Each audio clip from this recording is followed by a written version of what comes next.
I welcome you to this channel. On this channel, we talk about airdrop, crypto, and other legit platforms. Kindly hit the subscribe button, like this video, and turn on that notification bell so you will get notified when we post our next video. And for sponsorship or advertisement, just contact me via WhatsApp or Telegram. The link to my WhatsApp and Telegram are in the description below. I'm your host, Shina Oladele. Alright guys, let's dive into today's video. In this video, I want to show you a powerful and effective method that can protect your wallet from being hacked by anybody. Once you can do what I want to show you in this video, you will see that your wallet will be saved from all forms of hacking. So let's get right into it. So one thing we have tried to understand is that once you have a wallet like this and you are trying to buy any coin on your wallet by simply connecting your wallet to PancakeSwap or any other third-party site, maybe you are using Trust Wallet, or you are using MetaMask, or you are using Bitget, or you are using OKS Wallet, or you are using Binance Wallet. It doesn't matter. As long as you are connecting that wallet to a third-party site, that is making your wallet to become risky, and it is getting exposed to all forms of hacking.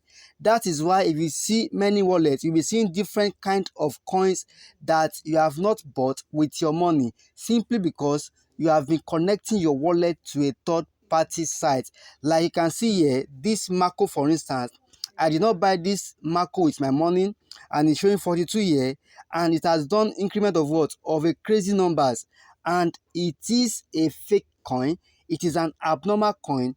If I interact with this Mako now, it's like I'm giving hackers an access into my wallet.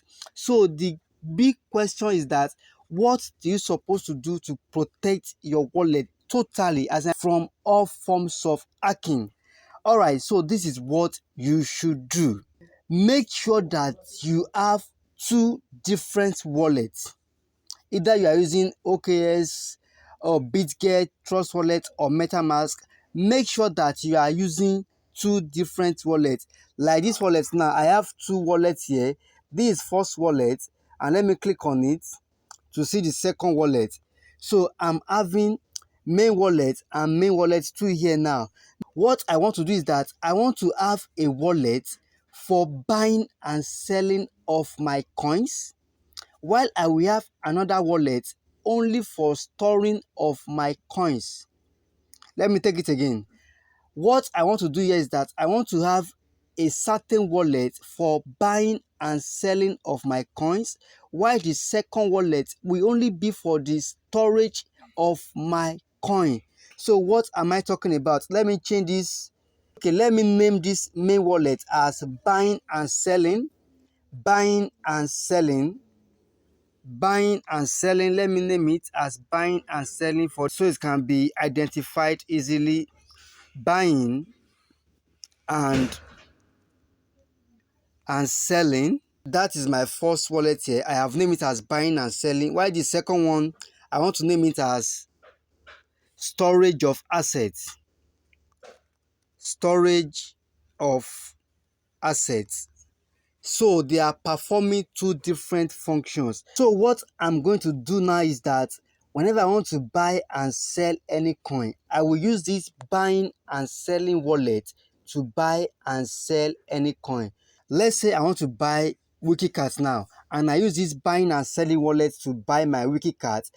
After I buy that wiki card, I'm going to transfer that wiki card to my second wallet, which is a storage of assets. For instance, now this is Shiba AI that I have on this wallet, and this wallet is buying and selling. Then I will now go and copy my BNB address from my storage of assets wallet. So I will copy my BNB address here under my storage of assets wallet. You can call it anything, you can call it any name just for you to identify. But because of the purpose that this wallet is working for, which is storage of assets, I just use storage of assets to save this, as in to customize this wallet. So I just copy my BNB address here. I want to copy it. I click on receive. Then I go back to my buying and selling wallets. So I want to transfer every coins here that are under BNB Smart Chain. I want to transfer them to my storage of assets wallet. And just click on Shiba AI. I will click on it. Then I will click on send. I click on send. I enter the address here.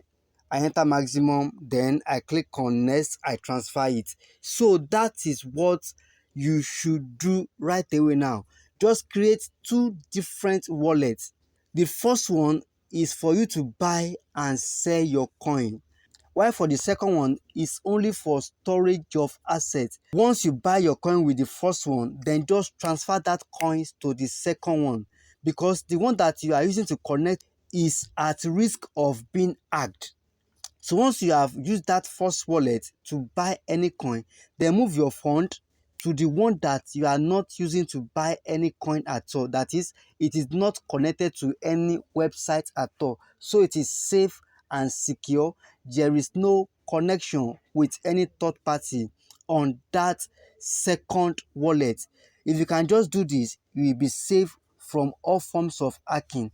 Nobody can tamper with your wallet once you can just adhere to this simple instruction. You want to buy, just use your buying and selling wallet, and once you are done, send it to the storage of assets wallet.